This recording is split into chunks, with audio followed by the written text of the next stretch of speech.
This is episode 56 of the Marshall Street Podcast. You're listening to the Marshall Street Podcast, the home of music industry know-how that will give you the skills to take your career to the next level. Here are your hosts, Bennett Ferguson and Stu Watts. All right, welcome back. Episode 56 of the Marshall Street Podcast. Yes, my name's Stu. That's Marshall. Yes. As always, thank you for joining us, first of all. And if you love what you see, if you like what you hear, please share it around, tag a friend on your socials, get them to listen to this. We love sharing information with new people, so that's why we do it. And actually, why we do it. You can rate us on Spotify now. So yeah, if you like the podcast, make sure to rate it. It's going to push us up and show it to more people. One thing I also think that we should mention is that we now are doing free 15-minute consultations. Yep. We both have Calendly set up so that you can book a session with us if that's something that you're interested in. I specialize in production, mixing, songwriting. Yep. I'm handling planning your releases, mindset, and just getting into the industry. And Matt, founder of $80, is working with branding, marketing, and press releases and stuff like that. So if you want to know more about that, just head to our Instagram. It's all over our stories, in the link tree, everything like that. Yep. Book in a 15-minute session and you can talk one-on-one with us and get some in-depth information about you personally and your current career, as opposed to some of the more macro general stuff we talk about here. Yep, exactly. Now, let's kick it off. Let's get into it, Stu. Now, this is a good one. I'm excited for this one. Yeah, it's going to be fun. This one's all about COVID. Just when everyone is sick of talking about COVID, we're going to drop the bomb. I think, obviously, we think it's important to talk about, not in the actual sense of talking about COVID. No, it's more of I think a wrap up now that we're 3 years on. And we're getting the vaccines and all that. You know, we're all kind of in the world again. Yep. It's more of a reflection. A reflection on just, I guess, the journey we all went through, the personal journey through the lockdowns. You know, for international listeners, we're here in Melbourne. We were the most locked down city in the world. So just reflecting on that, how that has affected us, and then now 3 years on, what it looks like in this, you know, the landscape of the music industry now. Because things have changed a whole bunch. Whole heap. But a lot of things are the same as well. So let's kind of start it off by just having a little bit of a reflection of when it first happened. Well, I wanna kick it off with the point I think that started this conversation, which was for me going through COVID, and we talk about the imposter syndrome a lot, and I know it's something that a lot of creatives go through. It's something that I was going through for the first 7 years of the industry, and I know a lot of artists come through now. It's something that sits with them still. I found it funny that, to me, and this was only on my personal reflection in the last sort of 6 to 8 months, COVID and the lockdown really got rid and eliminated all of my imposter syndrome. And it's something bizarre because when you think about it logically, it's like, well, we didn't do any work. Like, we weren't able to run shows. The plan, me and Matt sat out front of the studio at the end of 2019 before Beyond the Valley and mapped out what we wanted to do. We had block parties planned, we had food trucks, we had I remember that. a whole heap of things that we were like, man, this year's going to be sick. We're now 2.5 years on and none of them have been actioned, obviously because we've had restrictions. But it's crazy how my imposter syndrome is gone. Well, to kind of have a little bit of a flip side to that, last year was the year that I had the most releases of tracks that I'd worked on. I think tracks / EPs / albums. There was something like 36 releases. And so for me, it was, I didn't work harder. I just had a lot more mix jobs. It didn't have as many recording jobs, obviously, because it wasn't in person. Studios were shut. So, you know, just a whole bunch of mixing that I did, which was fantastic. And like, it just kind of, the numbers kind of speak. 100%, and numbers don't lie. And, you know, I'm still here. And I think that's a big part of the imposter syndrome thing is like, we're still here. We're still going. And you know, it's we saw a lot of, especially after like a year, kind of when that first major lockdown happened here in Melbourne, there was a lot of talk of, well, what's the fucking point? Yep, and I felt like that. It was down. It was a heavy, heavy time. And it was winter in Melbourne. Days were short. It was cold. You didn't want to leave the house. We had kilometre restrictions, so you literally couldn't leave your house. It was a heavy, heavy time in Melbourne. It was depressing. It was super low. But I think it's, for me, what kind of got me out of the imposter syndrome cycle and actually believing in myself and what I can do and what I bring to the table, I think it was when everything's taken from you, like a lockdown, when you can't go to work, when you can't see your friends, when you can't do anything, it's literally sit in your room. And then once the restrictions started to ease and it was like, all right, well, now you got to go back to what you do. Now you got to go back to your work. I think if I was an artist that worked another job and did music part-time, suddenly I hadn't done music in a long time and I was going back to work in a job that I probably didn't like. If I was going back to construction work and there's like, okay, now I need to do construction again and then I need to learn how to be an artist on the side. Yeah. But for me, it was when things opened up, it was like, what's the work I'm currently doing and what are the phone calls I'm answering? And it was all music related. It was like the work I was doing was talking to labels, talking to artists, setting up the studios, getting things rolling again. So to me, it was kind of like, well, once I was allowed to work, the work I was doing was music. And suddenly that sheet of like, oh man, do I really belong here? Am I really working in the music industry? Or am I just pretending it? It's like that. It's my own little world. Yeah, type it's like thing. someone who just shaved their head and said they've been a punk all their life. Like that feeling was gone because all of a sudden it's like, oh man, all the work that I do is music. And it was kind of like this reassurance. It's like, holy fuck, dude, I do this. Yeah. So that was just a funny reflection for me. Yeah, very interesting. I think like we get, when you're alone, you just get in your own head a lot. And, you can talk yourself into things, you can talk yourself out of things, and just things just kind of can spiral or get out of control mentally. And you're right, when it actually comes down to the crunch and we open back up and we're starting to do work again, comes down to the crunch and we're doing what we say we do. Yeah. And I think that's a big part of it. A lot of people can say that they do things, but at the end of the day, what are you actually doing? Yep. And for us, luckily enough, and grateful for the fact that We get to do this. We've built this Yeah. as well. We get to do it, but we've built it. Yep. And that is a clear thing that kind of shows me that Yeah, there's no we're need doing to it. there's no need to think that do I belong here, because we're doing it. Yeah, At yep. the end of the day, we're doing it. Yep. And I remember even early on when Jack the Bear was mentoring me, one of the things he said over and over, and I didn't grasp it then because I was still going through that imposter syndrome. I was still like, man, do I belong? Am I just a fraud in this game? He was like, man, anyone who is out there working and chasing your dream as an artist, you're doing it. You're on the process. You're doing it. And in my head then, I was like, yeah, sure, that's kind of right in this big macro scheme. But unless you're there and you've done this and you've got these records, and then you haven't done it. Yep. But now, where I am now, looking back, I'm like, dude, he's totally right. It's like when you're on the journey, that is the journey. Whether you're just starting out and you do still have to work a part-time job to fund your music, you're still on the process to get there.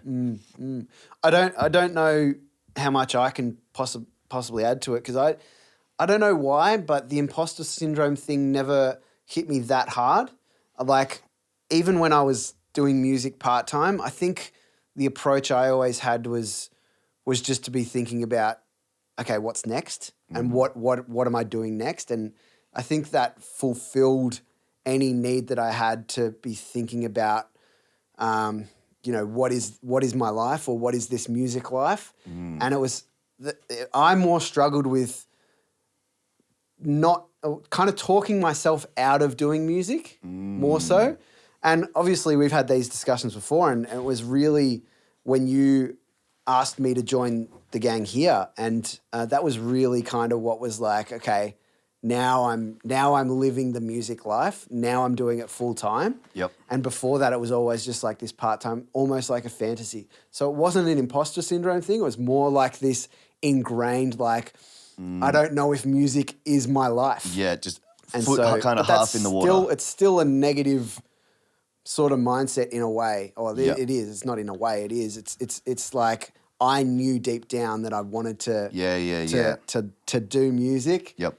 But I kind of always had this like hesitation in fully Foot half jumping in. Yeah. Which is, it's funny that you say that, and I think, and this is just like an observation here, I'd say you racked up your like hours in music a lot earlier than most. Like you spent a lot of time playing in bands, just playing in instruments. bands, like playing drums, then learning guitar, then learning mixing, then learning recording, then playing like 5 different bands. Like by the Playing time tours and stuff. by the time you got to 20, 22, you'd probably done more in music and with bands than most people, than I probably did by the time I was 27, 28. Yeah. So I wonder if that in a way alleviated. Now that you say that, the imposter syndrome thing that comes into play there is like those ideals of what it is to be a successful musician. And then it's like there was always like, well, we never had our own headlining tour. Yep. We did, but it wasn't like, oh, we don't have I don't know. Yeah, didn't have our own manager. We didn't have our own tour Yeah. bus. We didn't have a label paying. Yeah. You did do it all yourself. Yeah, we're an independent band, but we still got to play with international supports. Yep, you play with a heap of killer bands. Yeah, we play with Story So Far, Man Overboard, Neck Deep.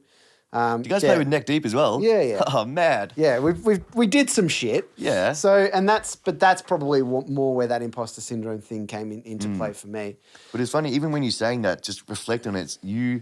You really would have put in some hours across the board in music. You know what I think that a lot of that mindset thing is it's kind of a naivety or like unawareness of knowing that I'm in it. Yes. And it's more like I was so focused on the task at hand that I wasn't fully appreciating. I mean, I loved it and I knew that I was lucky to do it, but it wasn't like you're in this world. You're playing in a punk rock band, getting to tour Australia with your friends. Yep. And I knew that, but I don't think I fully appreciated it and fully grasped it. Because if I think about it now, I'm like, fuck, I would kill to go back and do that shit again. I think about that. There's similar stuff for us. And for me, I think I never enjoyed the present because in my head it was always, well, what's next? It's always like, oh, cool, yep, this tour's sweet. Well, we're doing this tour, but man, this better allow us to get that tour next year and then this better, and I was never present. Wasn't presently enjoying the stuff that I was doing, especially in the last 2 or 3 years of Otis High and DYE. Because especially when D left and it was just me and Zol, it was at the point where in my head there was so much like, dude, this has to work. Like, this can't not work because I'm not going back to being a Sparky. Yeah, it's funny. So it was never like, even on tours, like tours were mad fun, but in my head it was always, what's next? Like I was always playing 3 months in the future. And to me, it's like there's a good side and a bad side to this is like things can always be better than they are. And when you're in those moments, especially on tour and stuff, when you're tired and you haven't had enough sleep and you're alcohol and drugs and whatever, you have those thoughts of, I just wish there were more people at that gig last night, or I wish we had sold more merch and stuff like that. But it's like the other side to that is like, that's good because that propels you to work harder and try and do more. But for some people, it doesn't. It kind of makes them go, oh, fuck this. I'm going up. It makes them feel jaded and down about it all. That's an interesting discussion about the old imposter syndrome. Yeah, and let's bring it back to COVID because I think one of the cool things that definitely helped me stay sane and probably alleviate the imposter syndrome was the crew that we had during COVID and, just the catching up Zooms. Like, we didn't have to do anything, but you and me would still jump on a Zoom call, talk about music. We had Coach come on. We did music industry hangs. I talked with, a broad range of artists and engineers and people in the music industry from lockdown in my own house. That was really cool. And again, that was just something that we did. And for me, just showed and highlighted the network that we actually have around us. And I did that similar thing of like, okay, what can I do right now that, I can only do so much work because I'm only getting so many jobs. You can outreach and stuff like that, but you can't necessarily force people to do it to give you their mix to mix or whatever. Like onion, as they say. But so then I had a similar thought of like, okay, well, what I might do is, again, look at my immediate network and people that I know and have worked with and respect and know that are still doing things musically. And I wanted to do those little interviews, that IGTV interviews. And it was more to pass time, but it was also like, I need to keep my foot in the world of still doing music stuff for the community and still trying to share things and 100%. share knowledge and stuff like that. Yeah. Like you can't let it get to zero in anything that you want to keep progressing on. As you said the other day in our morning meeting, if you want to back off, you might drop it to 40, 50, 60%, but you don't let it drop to zero. You can't let momentum completely stop because then restarting that machine is the hardest thing. Reintroducing networks, rebuilding relationships just because you were too lazy to, keep a relationship going. Just because you didn't call someone, you didn't keep and up even something as appearances. simple as having that routine. Yeah. The routine's a huge thing because, Huge for humans. when you start sleeping until 10 o'clock because there's no reason to get up. Yep. Then when you do have to get up at 6 or 7 o'clock in the morning again, makes everything so much harder. Yep. You start off sluggish. It takes you half a day to get back into things. Yep. You know, your food's out of rhythm. Yep. All of that sort of stuff. And that all contributes to how well you perform during the day. 100%. So if you let yourself back off completely and you go, fuck it, I'm giving up. Yep. Then when you actually come back to it, some people can't. Yeah. And, you know, other people, it just makes things really, really difficult to get back to it's it. like the idea of startup with an engine. Like you have to do a great deal of work up front to get to a point of momentum where you can back off. That is humans. Is once you build momentum, then it's maintaining rather than just going, oh man, now I need to put in all this upfront work to start up again. When if you keep the momentum going, and that's with routine and just your personal life, it's easier to keep relationships going because you're honestly a better person. You're more upbeat. You see the better side of life because all the other little things are taken care of. Your diet's better. Your sleep's good. Yep. You're a better person from it. Yeah, absolutely. So that's great. And hopefully, you know, we have some people that can relate. I'm sure we will. But Yeah, even for I remember in that most recent lockdown, my schedule went to absolute shit. Yeah. And then it was like, let's start it up again. Yeah. And it's funny, we've said this a heap of times, like the, you know, contradiction. Everyone knows my views is contradiction is one of the meanings of life. The irony that struggle breeds freedom. I mean, not struggle, structure.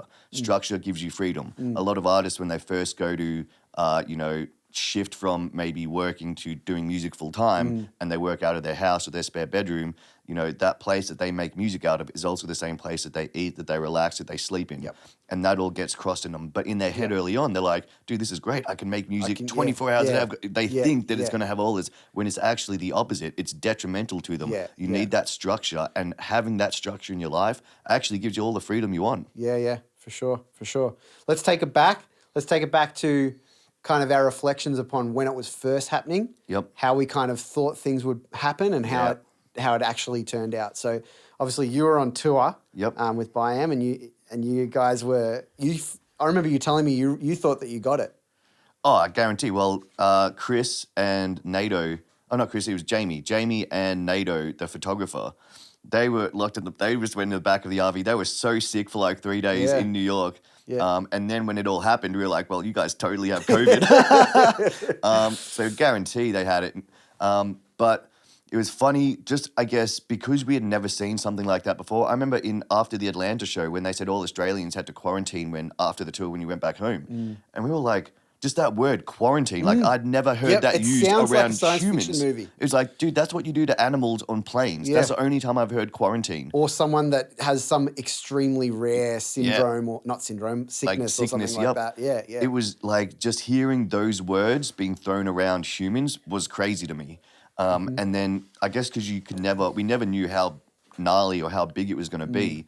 I remember sitting on the bus after that and we were like, man, imagine if the rest of the tour. In fact, even before that show in Atlanta, me and the guitarist from one of the supports, his girlfriend was a nurse, and he showed me this app on his phone, and it was America, and it had all the red dots in it of where the COVID outbreaks was, like measles. And we were like, man, this is nuts. And what we said, we were like, dude, let's check this at the end of the tour, and we'll see what it looks like. That was the last show we ever played. It got cancelled. Yeah. And then we were sitting on the bus, and we were like, dude, imagine if the rest of this tour gets cancelled. And that was almost incomprehensible. Yeah. And then this was in March at this point, March 13, we played New York. Yep. They were meant to come in back to Australia and do a tour with Short Stack. Yep. I think that was July. Yeah, something like that, yep. And we remember someone made a joke. They're like, imagine if this affects the Short Stack tour. And everyone was like, no way. Yeah, like, that's in July, dude. We're in March. We're like, no, what are they going to do? Shut down the world for 3 months? Like, it was insanity. Yeah, it's crazy. Like at that moment, I mean, that weekend, I was at a wedding in Sydney on the 14th. Me and Deb, we went to a wedding in Sydney.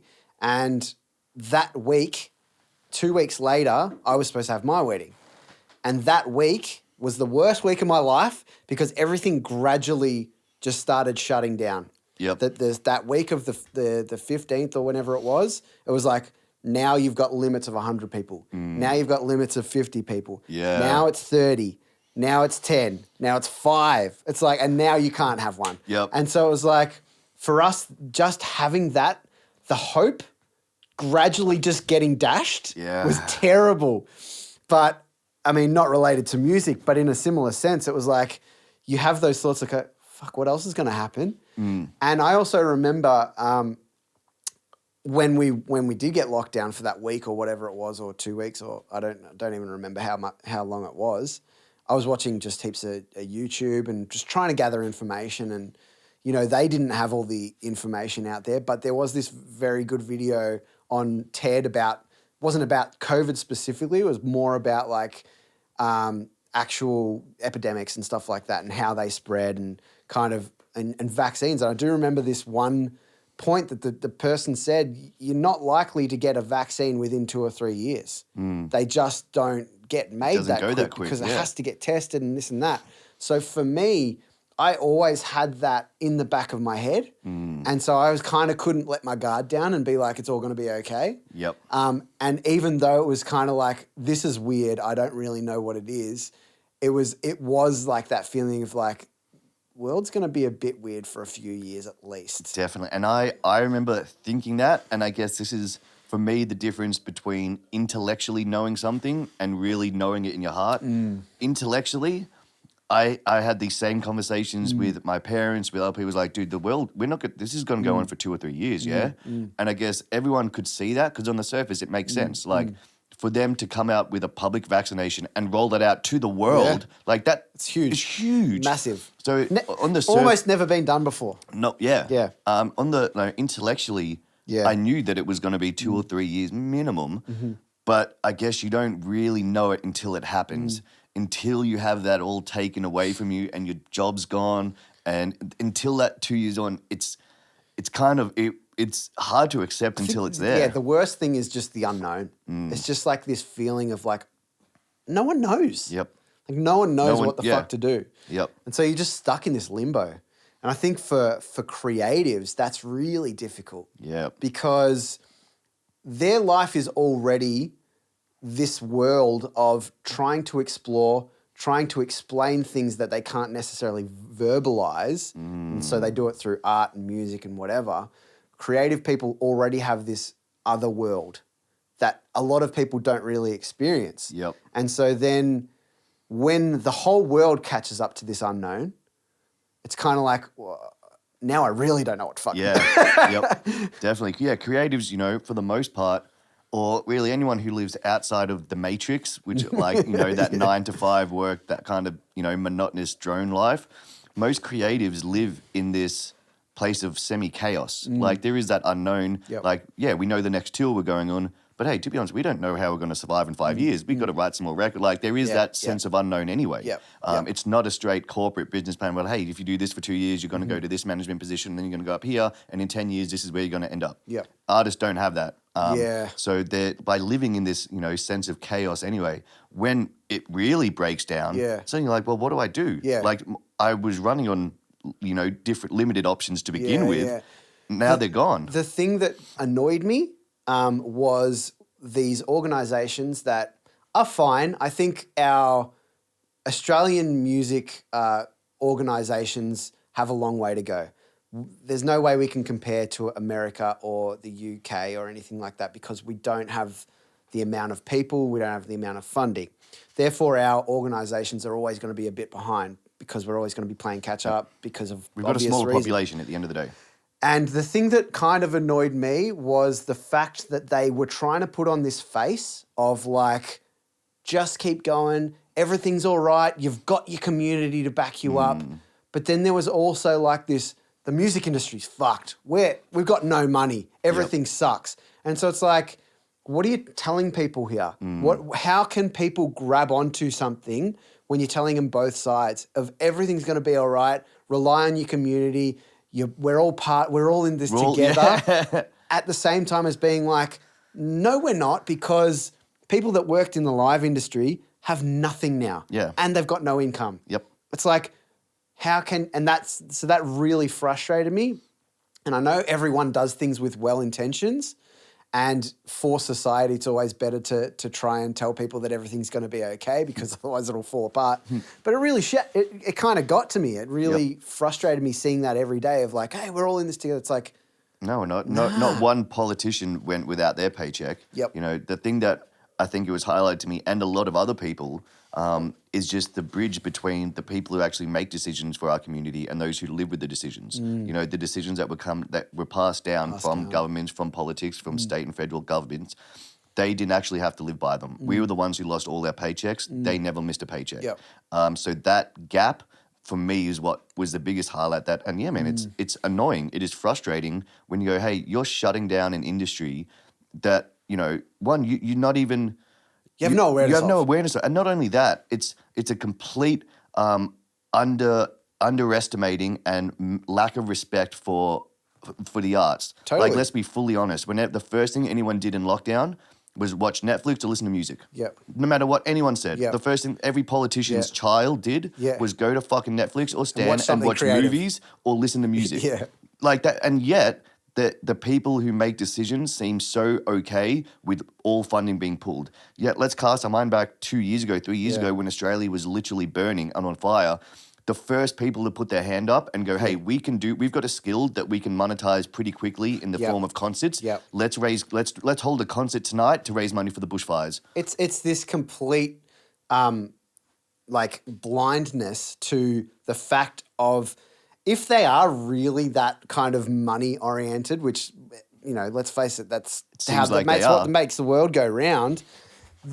We've talked about it before. The music industry, when it's up and running at full capacity, brings in way more than the sport. $16.1 billion industry. It brings in more money than the sport industry. Mm-hmm. It's like, you think about how much money. Like I was told this at TAFE by one of our teachers. It's like, think about one gig, right? How much money gets spent at the bar, at merch, buying people CDs, or back then, this is back then, buying music and everything that's related to it, not only ticket sales and stuff. Going out, think about one local gig. Cabs there, you buy food there, you have dinner, One people local getting gig. out. Yep. How many gigs go on in one night in Melbourne alone? About 100, I would say. Well, back when we were the live music capital of the world, a lot. Heaps. And so that alone, and people think, and you know, when they're not in that world, they think of the big gigs at like Rod Laver and stuff. Yeah. And you know how much money that brings in. It's like, it's true, but think about all the smart. But yeah, all you have to do is just look at that and think of the sheer amount of money being spent. Yep, 100%. Like, bizarre. and not only that, but that's money in small businesses' pockets. Totally. That isn't giving the owner of Rod Laver an extra 50 grand. Correct. This is small business owners that run a bar, that run live music venues. It's keeping them going. Yep. And it's like, let's be honest, everyone wants to walk down a street that is busy, that has life, that has culture. Yeah. You know, you walk down half the streets in America now that are boarded up, and everyone would be like, hey, I wish the street had a bit of some action about it. Yeah. You know, humans don't enjoy walking through abandoned shops. Yep, So it's like, yeah, it is a complete lack of, I mean, I don't want to say lack of understanding, because I'm sure they have access to the numbers and information in front of them. To me, it was just a complete lack of respect for the music and the arts industry in general.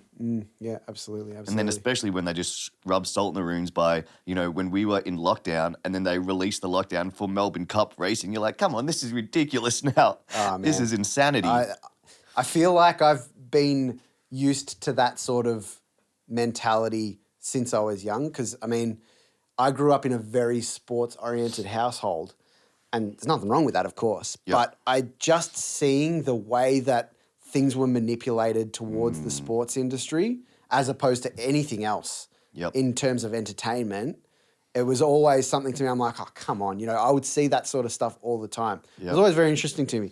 But I think to kind of wrap this up, let's kind of flip it.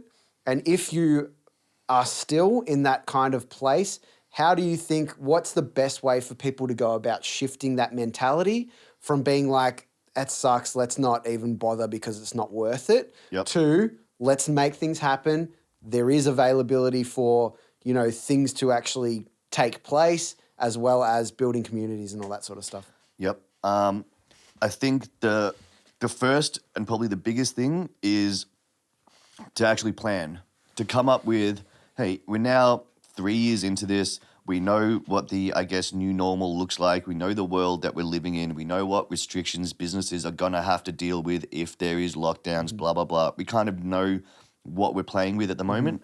So it's planning. It's going, cool. let's start the process of getting the machine up and going. Let's plan, what does this year look like? Where do we, we may have pivoted with goals, but what do they look like for the next 2-3 years? Actually doing the I guess, lame admin work of writing them down, get a whiteboard out, get a spreadsheet out, do some of those planning, because you'll find just by doing that, you start to get momentum back. You start to feel like you're moving forward. And then, you don't have to do that alone, by the way. It's actually I was going to say, the next thing is, and then find a group of people to do that with. Yeah.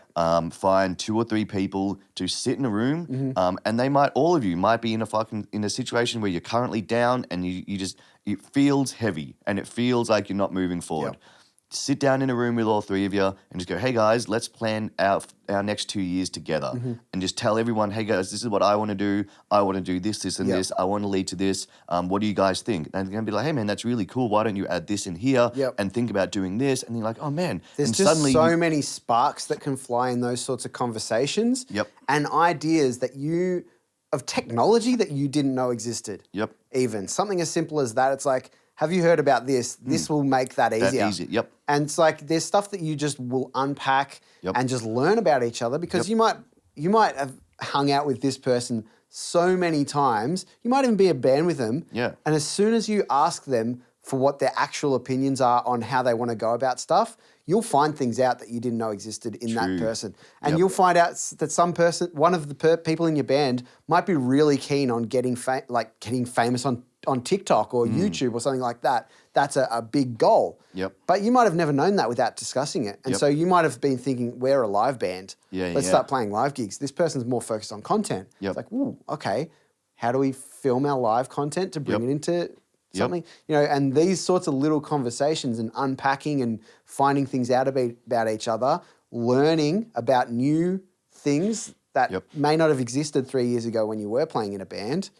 So much. 100%. You want to get yourself in, ultimately the best way to get yourself out of any rut, or for me, when I say the word rut, it's feeling stagnant, feeling like I'm not moving forward. For me, as long as I've got something like a carrot to run at and I can move forward, that's when I'm not feeling down. It's for me, it's when things are stagnant and I don't know what I'm running at, that's when it's like, well, fuck it, what are we all doing here?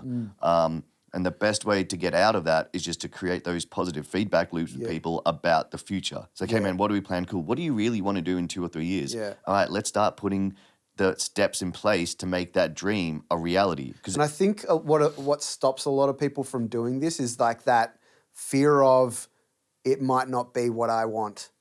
If you're talking about a band, for example, by starting that conversation, opening that door, you might learn something about the other person in your band that they're not on the same page as you. That's a really scary thing. And to be honest, it's good. It's always going to be good. The best thing you can do is find that out. It's the best thing that you can do, because the opposite is you're moving in the same direction and you're all discord. Well, it's like you're not moving in the same direction. But you are, but people are wanting to break off. Yeah, and you'll never, 100%. And I think one of the other reasons people don't get into it or don't start this is because you have to be vulnerable in it. Like even when we sat down last week with the other guys while you were serving your ISO, there were tears. I fucking cried during it. I was like, dude, this is where we're going. Because you have to be completely vulnerable about who you are, where you want to do, what do you want to do in the next 2 years, what do you need to do to get there. It's like these are vulnerable spaces for us. You need to remove all kind of ego barrier, everything that you want to say about it. Like that all needs to be stripped away. And you go, cool, what do I actually want for me? And, it's hard because I guess if you're playing in a band with someone and you think, oh man, maybe they don't think of this band as a lifetime thing. Suddenly it's hard to be vulnerable with that person because you're like, man, they're not on the same wavelength as me. Yeah, we're going to have to find another band member. I'm going to have to quit this band. I'm going to have to find another band. It's all too hard. And it's like, but the flip side to that is, say that does happen, right? And say you're in this point of, without discussing it, without thinking about it, you're in this area of the unknown. What am I going to do? What I don't even know what skills I have. I'm lost, right? By talking about it, by opening up discussion, by having people that you trust that you can discuss this with, by whiteboarding things out, by writing it all out, you will start to see these lanes of things that you can move towards. And it may not be what you thought it was going to be, but it's still progression and it's still unpacking and finding something that is exciting and new. And if you really believe in yourself and have passion about what you're going to go towards, working on that thing is going to be hard, but it's going to be so fun and so rewarding Yep. that you should always do that sort of thing. 100%. Yep. And I guess it's just to, I guess, wrap this up. I think we've been going on for a while. How is this one going for time? I don't know. Nice. Well, I guess one of my ending thoughts then is in the chase for dreams, we'll call it, especially in the music industry, a lot of us got into it. I wanted to be the artist. I wanted to be the dude center of stage, the rock star man playing to huge crowds. Mm-hmm. That is, I guess, initially, reading Rolling Stone and watching live music videos. Mm-hmm. Like that's what got it going inside of me to chase this thing. Yep. And then for me, I think everyone should chase a dream. Everyone should chase something that they want. And as long as you're willing to accept that the end result might not be exactly how you picture it now, I think you can then go on and enjoy the journey, because that's what it's all about. The end result might not be the position you think, but as long as you're running after something and chasing something you enjoy, the process is the reward. You cannot know. You can't. cannot know what the end result. And I also, mean, like, even using that word "end result." Yep, end result is death. That's a flaw. Yeah. But and I can say now with 100% conviction that I'm so much happier, and it suits my mental state and me and every ounce of me. It suits me so much more working in the back end of the industry, being side of stage, being the one organizing it, than it did to me being the artist. That didn't come naturally to me, but I wanted that. So it's you go on this journey and this process just by running after something you love. And as long as you can accept that the end product, the end result might not be how you picture it, you're gonna enjoy it. To come to terms with. 100%. The best thing to accept. You'll end up where you should really meant to be. Yep. And that for some people that might be a songwriter. For some people that might be a session musician. For some people that might be a management. It might be running a late. There's so many roles. Booking agent. There's so many roles in the industry that most people aren't aware of. Yep. You just need to start running and enjoy the process. And in 5, 6, 10 years, you'll end up where you need to be. Yep. Fantastic stuff. Nice. Hope you have all gotten something out of this chat. I know it was we said we weren't going to talk a lot about COVID specifically, but we did. We did. That's okay, because it's okay to unpack these things and learn from each other how we were feeling and stuff like that. So very good stuff. If you have any questions, get in our inboxes on Instagram. Yep. Stuart's Audio, Bennett Marshall Street. And again, as we said at the start, we have free 15-minute consultations available. So jump into the Insta, see who you want to talk to in terms of their subject of expertise, and then just book it. Super easy. They're free. As always, if you'd like this info, if you've enjoyed it, make sure to share it with a friend. As we said, rate it. You can now rate podcasts on Spotify, so make sure to do that. And we will see you all next time for the next episode of the Marshall Street Podcast. See you later. Peace. Thank you.